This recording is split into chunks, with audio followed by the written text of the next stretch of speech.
नमस्कार। तो एक बार फिर से स्वागत है आपके अपने YouTube चैनल जीके प्रकाश गोदारा में। आज की हमारी क्लास रहेगी लुसेंट के इतिहास पाठ से, और इतिहास पाठ में आज हम पढ़ेंगे प्राचीन इतिहास को। तो चलिए बिना टाइम वेस्ट किए आज की क्लास को स्टार्ट करते हैं।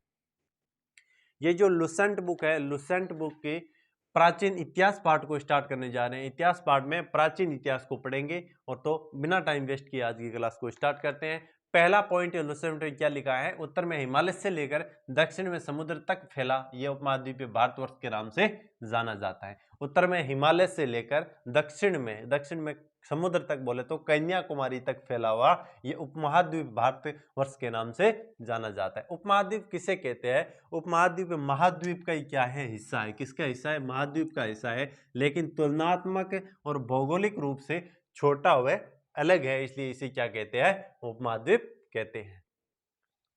महाकाव्य तथा पुराणों में भारत को भारतवर्ष के नाम से जाना गया। महाकाव्य तथा पुराणों में भारत को भारतवर्ष के नाम से जाना गया। भारतवर्ष को भरतों का देश तथा यहाँ के निवासियों को भारतीय कहा गया। भारतवर्ष को भरतों का देश, और जो इस भारतवर्ष में निवास करते हैं उन्हें भारतीय कहा गया।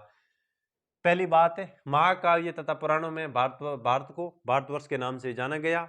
दूसरी बात, भारतवर्ष को भरतों का देश तथा यहाँ के निवासियों को भारतीय कहा गया। तीसरी बात, भारतीय का मतलब है भरत की संतान, और भरत एक कबीले का नाम था। किसका नाम था? कबीले का नाम था। क्वेश्चन पूछा जा सकता है, भारत का मतलब भरत की संतान, और भरत एक कबीले का नाम था।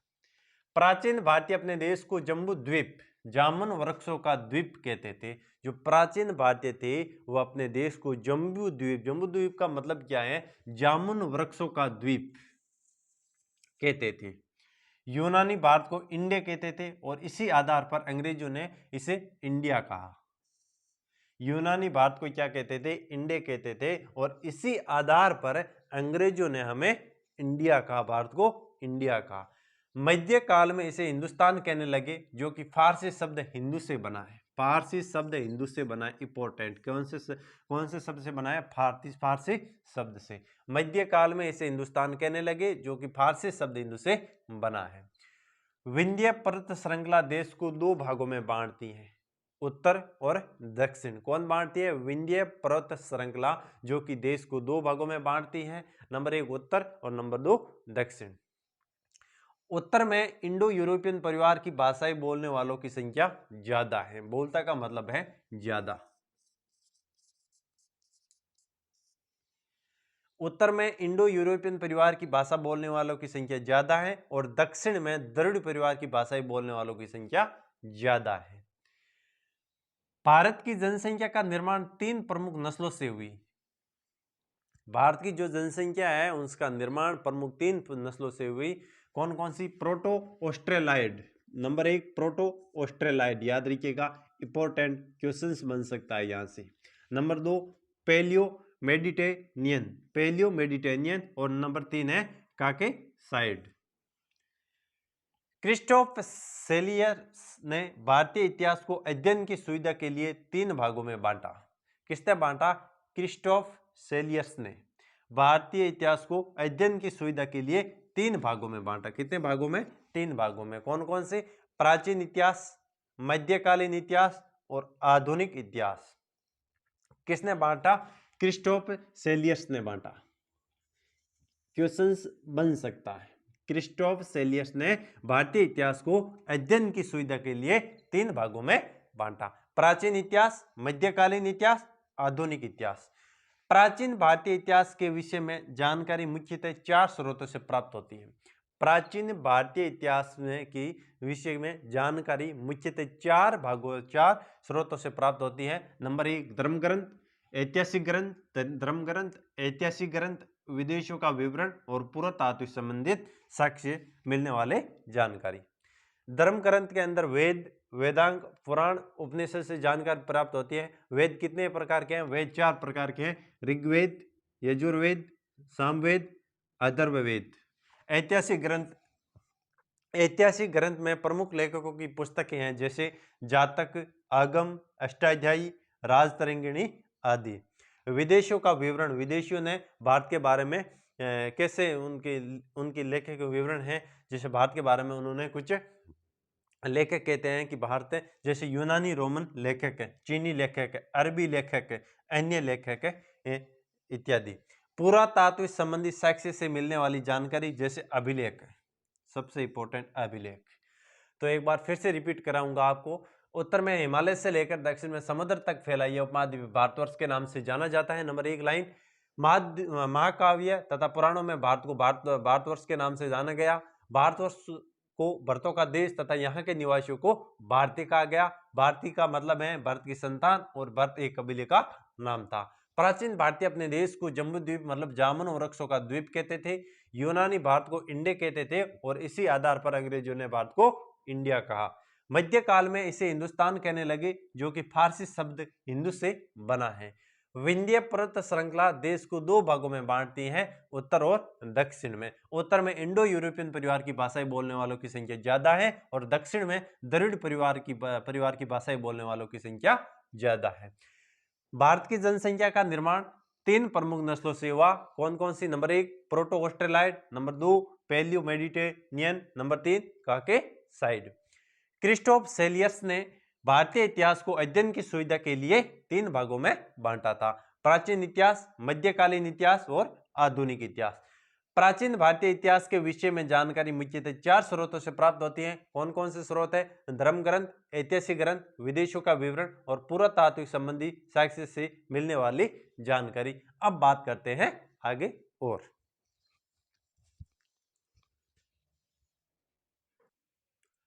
अब बात करेंगे आगे। भारत का सबसे प्राचीन धर्म ग्रंथ वेद है। सबसे प्राचीन धर्म ग्रंथ कौन सा है? वेद।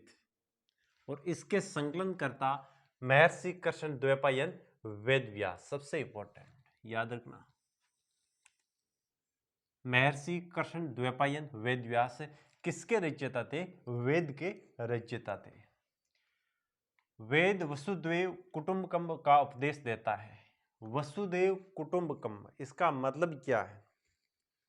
वसुदेव कुटुंबकम का मतलब है धरती ही परिवार है। धरती ही परिवार है, धरती ही परिवार है का उपदेश देता है। वेद 4 प्रकार के। पहली लाइन क्या थी? भारत का सबसे प्राचीनतम धर्म ग्रंथ वेद है, और इसके संकलनकर्ता या रचयिता कौन है? महर्षि कृष्ण द्वैपायन वेद व्यास। वेद वसुदेव कुटुंबकम का उपदेश देता है, और वेद 4 प्रकार के हैं। कौन कौन से? ऋग्वेद, यजुर्वेद, सामवेद, अथर्ववेद। और इन चारों वेदों को सम्मिलित रूप से संहिता कहते हैं। इन चारों को एक साथ मिला दिया जाए तो क्या कहते हैं? संहिता कहते हैं। संहिता का मतलब है इस चारों को साथ मिलाना। साथ मिलाना क्या मतलब है? संहिता का साथ मिलाना। सबसे पहले लेते हैं ऋग्वेद को। ऋचाओं के क्रमबद्ध ज्ञान के संग्रह को ऋग्वेद कहते हैं। ऋचाओ मतलब जो मंत्र गाकर पढ़े जाते हैं, जो मंत्र गाकर पढ़े जाते हैं उन्हें ऋचा कहते हैं। तो ऋचाओं के क्रमबद्ध ज्ञान के संग्रह को ऋग्वेद कहते हैं। ऋग्वेद में क्या है? इसमें क्या क्या है? 10 मंडल। 10 मंडल बोले तो 10 पाठ है। क्या है? पाठ या लेक्चर। कितने लेक्चर हैं? 10 लेक्चर हैं। 1028 सूक्त। सूक्त बोले तो श्लोक है। और 10,462 क्या है? ऋचाएं है। ऋचाएं मतलब है इसको, ऋचाएं मतलब जो पढ़कर क्या बोलकर पढ़े जाते हैं उन्हें क्या कहते हैं? ऋचाएं कहते हैं। और इसको पढ़ने वाले को होत्र कहा जाता है। जो ऋचाओं को पढ़ता है उसे क्या कहते हैं? होत्र कहते हैं। तो एक बार फिर से रिपीट करूंगा इस लाइन को।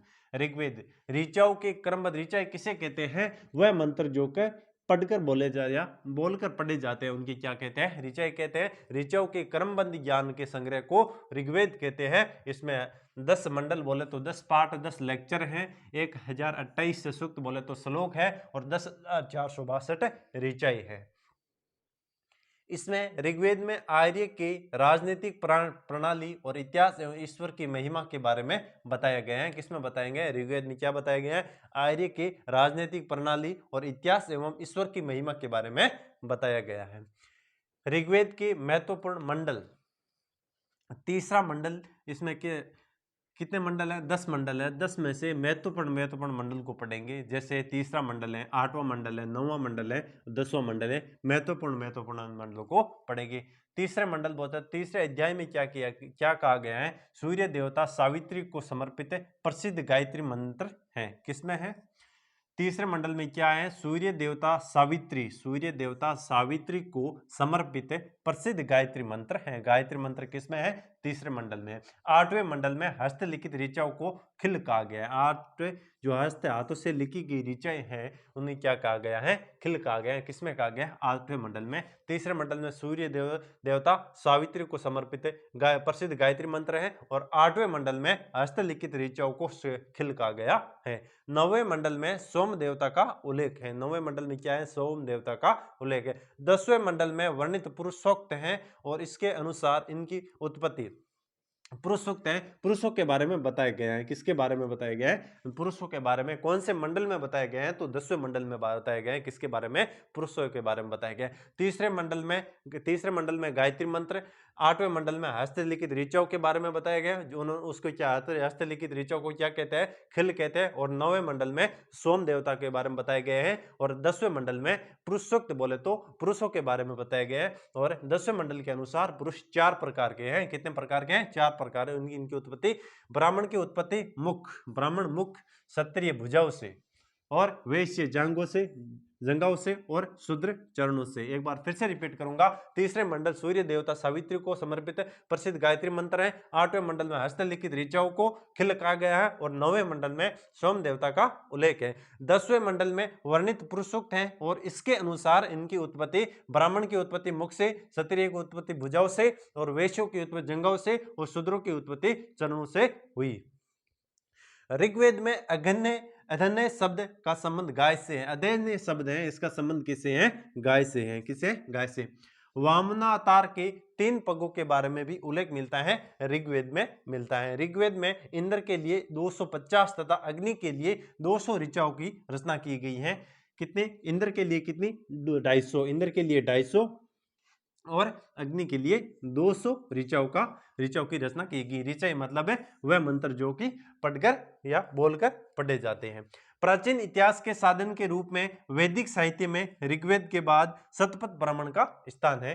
प्राचीन इतिहास के साधन के रूप में वैदिक सभ्यता में ऋग्वेद के बाद शतपथ ब्राह्मण का स्थान है। अब बात करेंगे यजुर्वेद। ऋग्वेद के बारे में बात कर चुके हैं। क्या क्या बात की? भारत का सबसे प्राचीन ग्रंथ कौन सा है? वेद है और इसके संकलनकर्ता महर्षि कृष्ण द्वैपायन है। दूसरी बात की हमने, वे 4 प्रकार के हैं और वेद वसुदेव कुटुंबकम का मतलब है धरती परिवार है। और ये कहाँ लिखा गया है? ये संसद के प्रवेश कक्ष में भी ये लिखा गया है, वसुदेव कुटुंबकम। 4 प्रकार के ऋग्वेद, यजुर्वेद, सामवेद, अथर्ववेद के बारे में बताए गए 4 प्रकार के वेद हैं और चारों वेदों को सम्मिलित रूप से संहिता कहते हैं। जब चारों वेद को एक साथ देखते हैं या एक साथ पढ़ते हैं तो उसे क्या कहते हैं? संहिता कहते हैं। सबसे पहले हमने पढ़ा ऋग्वेद के बारे में। ऋग्वेद में 10 मंडल, 1028 सूक्त और 10,462 ऋचाएं हैं और इनको पढ़ने वाले को होत्र कहते हैं। ऋचाओं को पढ़ने वालों को होत्र कहते हैं। ऋचाओं का मतलब है जो मंत्र बोलकर पढ़े जाते हैं। मंडल का मतलब अध्याय है और सूक्त का मतलब श्लोक है। और इसमें आर्य के राजनीतिक प्रणाली, इतिहास एवं ईश्वर और महिमा के बारे में बताया गया है। अब बात करेंगे यजुर्वेद में जो नियम मंत्रों तथा बलि के समय पालन किए जाते हैं। जो नियम मंत्रों तथा बलि के समय पालन किए जाते हैं उन्हें यजुर्वेद कहते हैं या यजुर्वेद के अंतर आते हैं।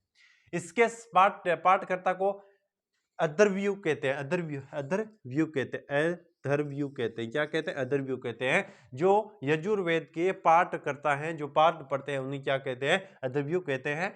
इसमें यज्ञों के नियमों तथा विधि विधानों का संकलन मिलता है और इसमें बलिदान विधि वर्णन है। बलिदान विधि क्या है? वर्णन है। और इसमें गद्य और पद्य दोनों है। गद्य और पद्य दोनों किसमें है? यजुर्वेद में क्या है? गद्य और पद्य दोनों। यजुर्वेद को एक बार फिर से रिपीट करूंगा। जो नियम मंत्रों तथा बलि के समय पालन किए जाते हैं उसे यजुर्वेद कहते हैं। इसके पाठकर्ता को अदरव्यू कहते हैं और इसमें यज्ञों के नियमों एवं विधि विधानों का संकलन मिलता है और इसमें बलिदान विधि वर्णन भी है और इसमें गद्य और पद्य दोनों मिलते हैं या दोनों का वर्णन मिलता है। किसके अंदर? यजुर्वेद के अंदर। अब आगे बात करेंगे सामवेद की बारे में।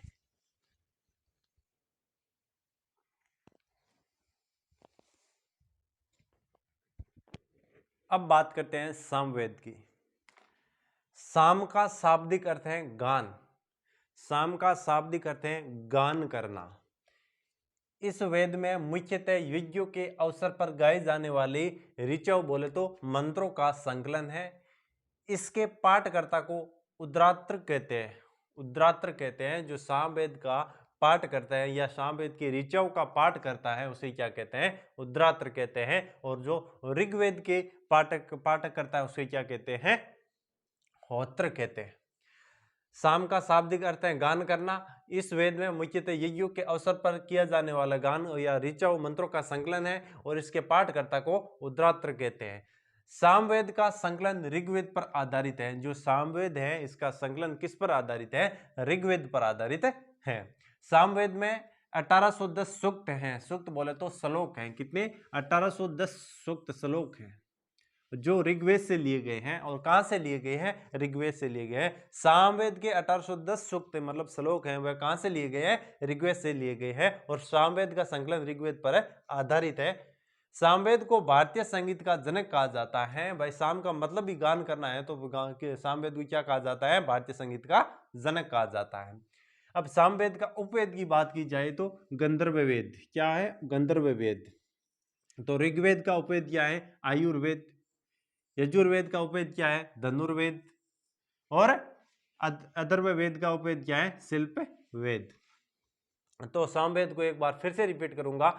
साम का शाब्दिक अर्थ है गान करना। इसमें वेद मुख्य यज्ञों के अवसर पर गाए जाने वाले ऋचाओं मंत्रों का संकलन है इस वेद में। और इसके पाठकर्ता को उद्रार्थ कहते हैं, उद्रात्र कहते हैं। और जो ऋग्वेद के पाठकर्ता उसे क्या कहते हैं? होत्र कहते हैं। सामवेद का संकलन ऋग्वेद पर आधारित है। सामवेद में 1810 सूक्त हैं जो कि कहां से लिए गए हैं? ऋग्वेद से लिए गए हैं। सामवेद को भारतीय संगीत का जनक कहा जाता है। सामवेद का उपवेद गंधर्व वेद है। ऋग्वेद का उपवेद आयुर्वेद है। यजुर्वेद का उपवेद धनुर्वेद है। और अथर्ववेद का उपवेद शिल्प वेद है। याद रखिएगा, सब इंपॉर्टेंट ये इससे क्वेश्चन बन सकता है। मिलान की निम्नलिखित को कौन सा गलत है या कौन सा गलत है इसे क्वेश्चन देगा और इनमें मिलान करने के लिए बोलेगा और बोलेगा निम्न में से कौन सा सही है या कौन सा गलत है। तो सामवेद का उपवेद गंधर्व वेद, ऋग्वेद का उपवेद आयुर्वेद, यजुर्वेद का उपवेद धनुर्वेद और अथर्ववेद का उपवेद शिल्प वेद। अब पूछा जाए सबसे प्राचीन वेद पूछा जाए तो ऋग्वेद। 50 बार क्वेश्चन पूछा जा चुका है इससे। और सबसे बाद का वेद या सबसे नया वेद कौन सा है? अथर्ववेद, वो जो कि सबसे अंत में पढ़ते हैं। अब बात करते हैं अथर्ववेद की। इसकी रचना अथर्वा ऋषि द्वारा की गई थी। किसकी? अथर्ववेद की। अथर्ववेद का उपवेद कौन सा है? शिल्प वेद। अथर्ववेद की रचना किसने की थी? अथर्वा ऋषि द्वारा की गई थी। इसमें कुल 771 मंत्र बोले तो ऋचाएं तथा 6000 पद्य है। इसमें कुछ मंत्र ऋग्वेद मंत्रों से भी प्राचीन है, इंपॉर्टेंट है। इसमें ये जो अथर्ववेद है इसमें कुछ मंत्र हैं वो किससे भी प्राचीन है? ऋग्वेद से भी प्राचीन है। इसमें कुल कितने मंत्र हैं? 731 मंत्र है और 6000 पद्य है। औषधि का भी उल्लेख है।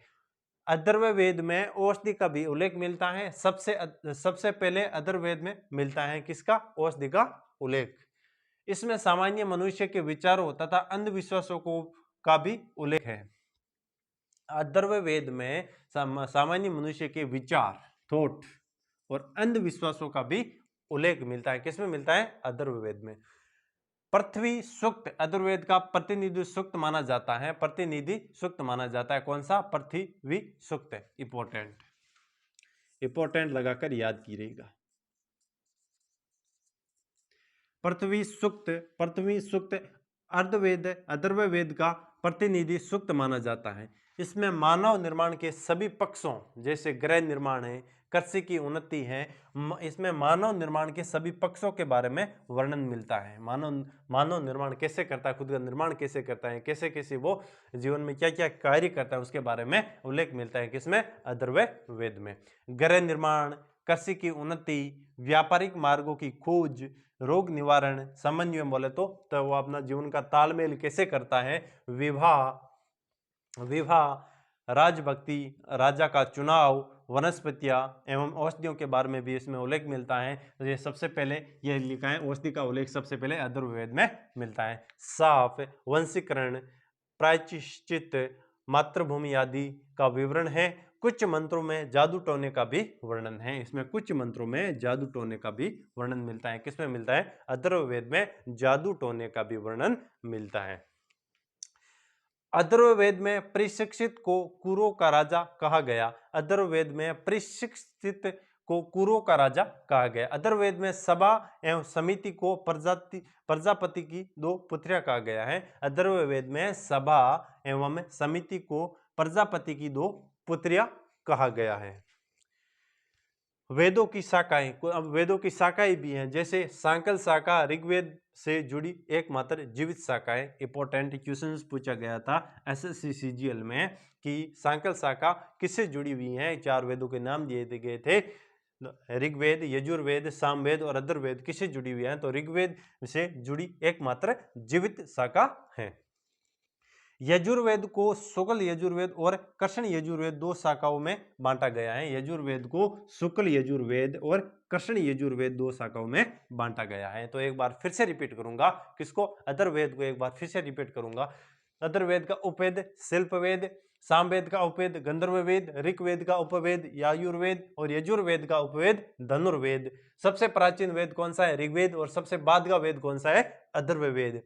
अथर्ववेद की बात करते हैं, इसकी रचना अथर्वा ऋषि द्वारा की गई थी। इसमें कुल 771 मंत्र तथा 6000 पद्य हैं। इसमें कुछ मंत्र ऋग्वेद के मंत्रों से भी प्राचीनतम है। किसमें? अथर्ववेद में। औषधि का उल्लेख सबसे पहले अथर्ववेद में मिलता है। इसमें सामान्य मनुष्य के विचारों तथा अंधविश्वासों को का भी उल्लेख मिलता है।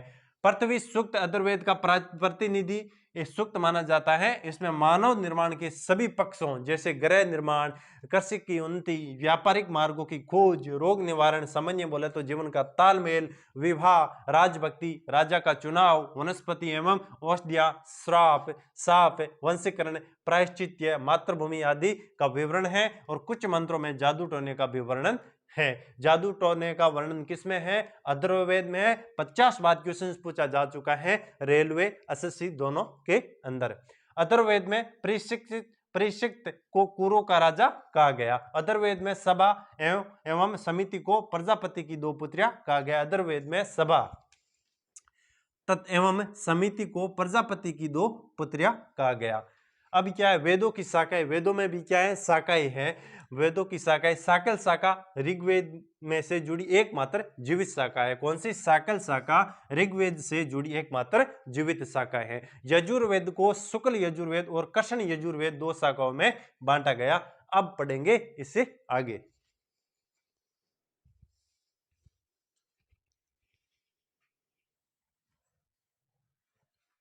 अब बात करते हैं आगे। संहिता का मतलब है वेद।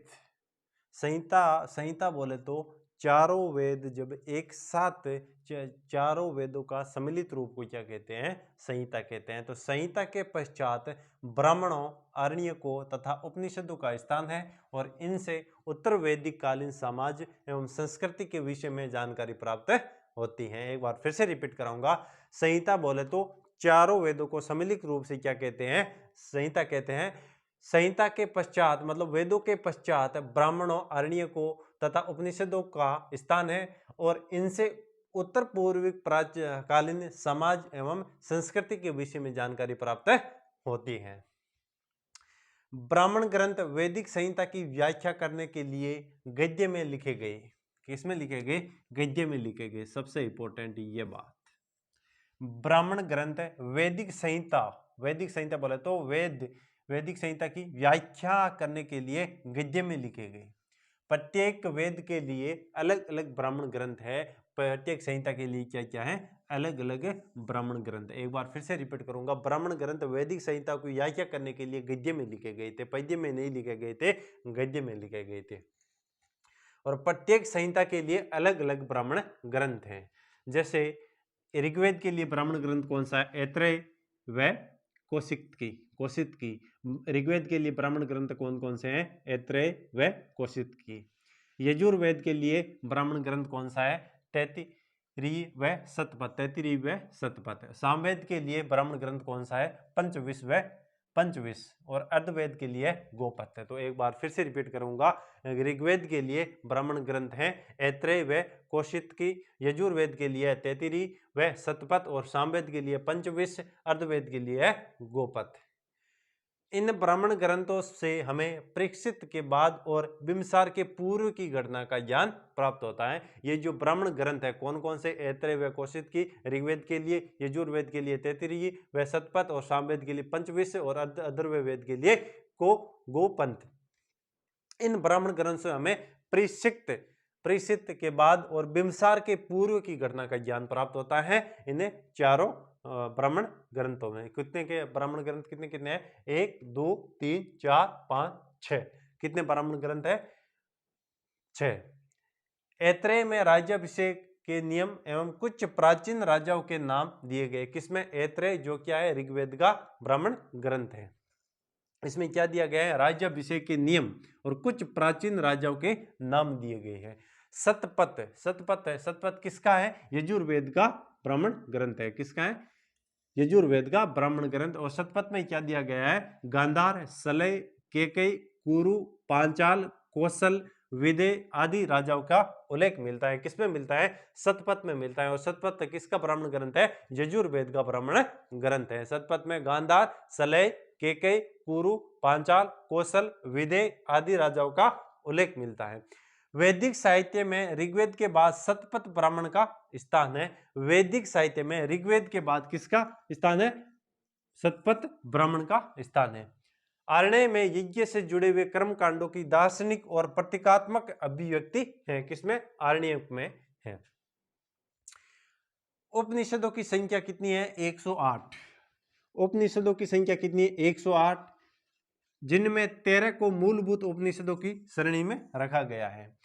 उपनिषदों की संख्या है 108, जिनमें 13 को मूलभूत उपनिषदों की श्रेणी में रखा गया है।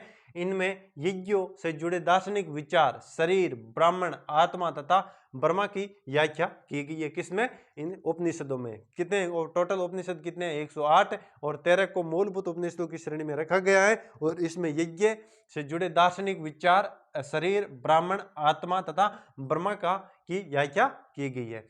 स्त्री की सर्वाधिक गिरी हुई स्थिति मैत्रेयनी संहिता से प्राप्त होती है। किसे? मैत्रेयनी संहिता, मैत्रेयनी संहिता से प्राप्त होती है। स्त्री की सर्वाधिक गिरी हुई स्थिति किससे प्राप्त होती है? मैत्रेयनी संहिता से प्राप्त होती है, जिसमें जुआ और शराब की भांति स्त्री को पुरुष का तीसरा मुख्य दोष बताया गया है।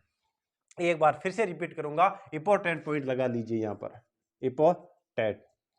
इंपॉर्टेंट पॉइंट है, स्त्री की सर्वाधिक गिरी हुई स्थिति को क्या कहते हैं? मैत्रेय यानी संहिता से प्राप्त होती है, और जिसमें जुआ और शराब की भांति स्त्री को पुरुष का तीसरा मुख्य दोष बताया गया है। शतपथ ब्राह्मण में स्त्री को पुरुष की अर्धांगिनी कहा गया है। शतपथ ब्राह्मण में क्या कहा गया है? स्त्री को पुरुष की अर्धांगिनी कहा गया है। शतपथ किसका ब्राह्मण ग्रंथ है? तो वह यजुर्वेद का ब्राह्मण ग्रंथ है। और शतपथ में क्या कहा गया है? स्त्री को पुरुष की अर्धांगिनी कहा गया है। जाबालोपनिषद में चारों आश्रम का उल्लेख मिलता है। किसमें? जाबालोपनिषद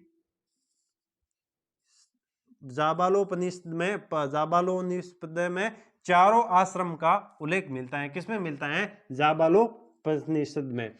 स्मृति ग्रंथों में सबसे प्राचीन एवं प्रमाणिक मनुस्मृति मानी